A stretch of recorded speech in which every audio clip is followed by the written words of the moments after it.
Yan, magandang araw mga kapatid. Dito tayo ngayon sa Rusi May Kawayan Bulacan Branch para dito sa bagong update ng Rusi Sparkle 150i. Ito yung sinasabi ko na bagong labas ngayong 2025.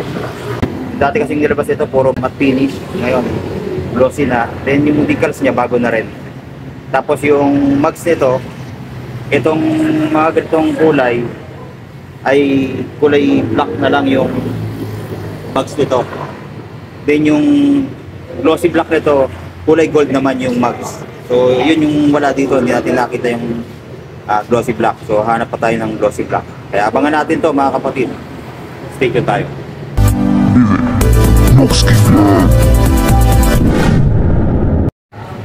So ito yung bagong update ng Rusi sa Rusi Sparkle 150i. Ayan, makikita natin yung kanyang decals. Binago na, ang ganda ng decals nito at glossy yung kanyang pintura, glossy silver to. Ayan, yung sparkle nya, then yung decals na pinaghalong red and yellow, no, ayan. Then yung electronic fuel injection nakalagay dito. Tapos yung kanyang mags, mapansin natin, so pure black na lang siya mga kapatid. So, maganda na yung pagkaka-design, mas bumagay at naging premium ang datingan, no? Yung dati kasi mga mags ng Rusi, talagang makikita natin na may combination lagi siya ng silver, no? Makita natin ganyan, silver black. So ngayon pure black na. Tapos yung glossy black ng Rusi Sparkle, kung nakita nyo dun sa previous video ko, ang ganda ng mags noon dahil kulay gold naman siya. So yun yung hanapin natin, yung personal review natin doon. Then kagandahan dito, yung gulong nito naka-cordial na. Ayan o, makita nyo, cordial yung ginamit na gulong dito. Kaya magandang klase na rin. At ang size naman ay 90 by 80 by 14, tubeless na. Yan yung kagandahan dito sa Rusi Sparkle 150i. Tubeless yung mga gulong ito, harap at sa likod. Then yung preno, naka-disc brake sa harap, naka-wavy design, dual path caliper siya ng kulay black. Then telescopic fork at mayroon siyang logo dito, or may sulat siya rito na naka-emboss sa Rusi. So yun yung premium din ang dating dito, no? Talagang may tatak talaga siya ng Rusi. Then dito sa gilid nakalagay yung Rusi 150i water cool. Ayan naman yung decals niya, ganun din, red and yellow ang combination. Dito sa likod, isa rin napansin ko yung kanyang tatak na sparkle ay naka-emblem na siya. Ayan o, ganda ng pagkaka-design, o, sparkle emblem na may pagka kulay brown. Yan, ganda.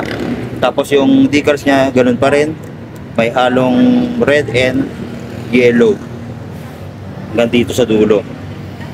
Tapos naka single shock tayo dito na kulay red, ayan.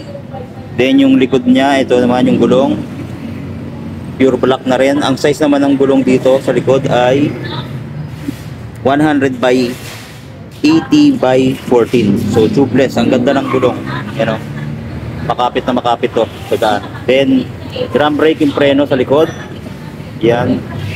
Yung panggilid niya, wala na rin siyang kickstarter. Asahan natin na malakas yung battery na ito. Silent starter na rin siya, parang sa Honda na rin ang ginamit dito. Then sa taillight, ang ganda ng taillight nito, ang ganda ng design. Makita natin, no? Kakaiba talaga siya. O, walang pinaggayahan.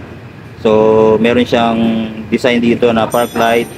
Then yung kanyang taillight, ito sa gitna, umiilaw yan ng kulay pula. Signal light niya sa likod, LED na rin, yan, naka-separate din. May ilaw din yan sa plate holder, then reflector sa likod, yan. Fender, very sporty na rin. Ganda rin yung parang ganda yung pagkaka-design niya. Then sa muffler niya, very sporty din, naka-upright position. Tapos parang sa Honda nga talaga, sa Honda Click din ang dating ano. So ito yung sasabi natin, naka-liquid cooled na rin siya. So goods na goods sa long ride natin to. Yung ganitong features, no? Tapos sa grab bar, same pa rin naman nung dati. Yan, naka-ready na rin sa top box. May butas na sa dito. Yan sa upuan, napaka smooth ng upuan at malambot siya, no? Yan. Sa compartment, ito medyo malaki na rin.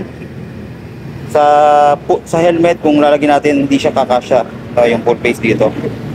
Yung mga maliliit lang na helmet pwede po. Tapos sa fuel capacity 5.5 liters. Then sa kanyang panel, ito fully digital, ang ganda ng design.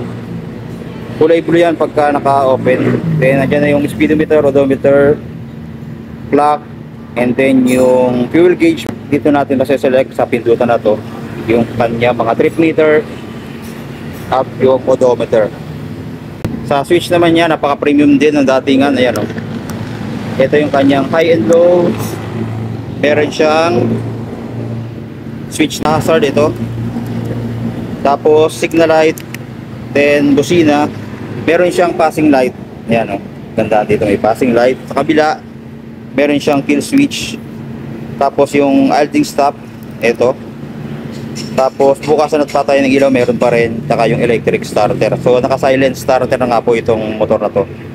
Once na traffic tayo, 3 to 5 seconds na mamatay makina, then throttle ulit natin, ay aandar na naman siya. Sa susi, ito, naka-shutter lock key, yung kanyang ignition. Very safety na rin sa mga malilikot ang kamay. Yan. Tapos meron din siyang utility hook dito. Ang ganda ng utility hook, no?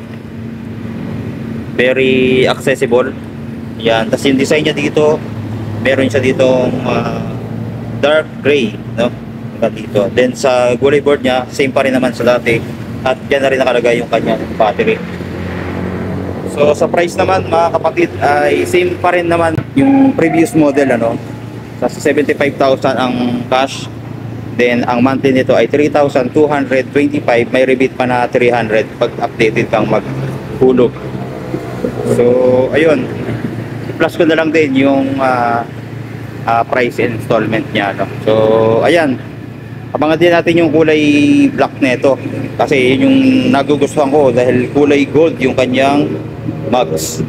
Pero makikita na natin to sa mga iba't ibang branch ng Rusi, yung latest na nilabas. So kaya kung magustuhan nyo to mga kapatid, punta na kayo dito sa Rusi May Kawayan Bulacan branch or sa ibang mga branch na meron pong available na ganito. So ayun, maraming salamat sa panonood and God bless. Stay safe always.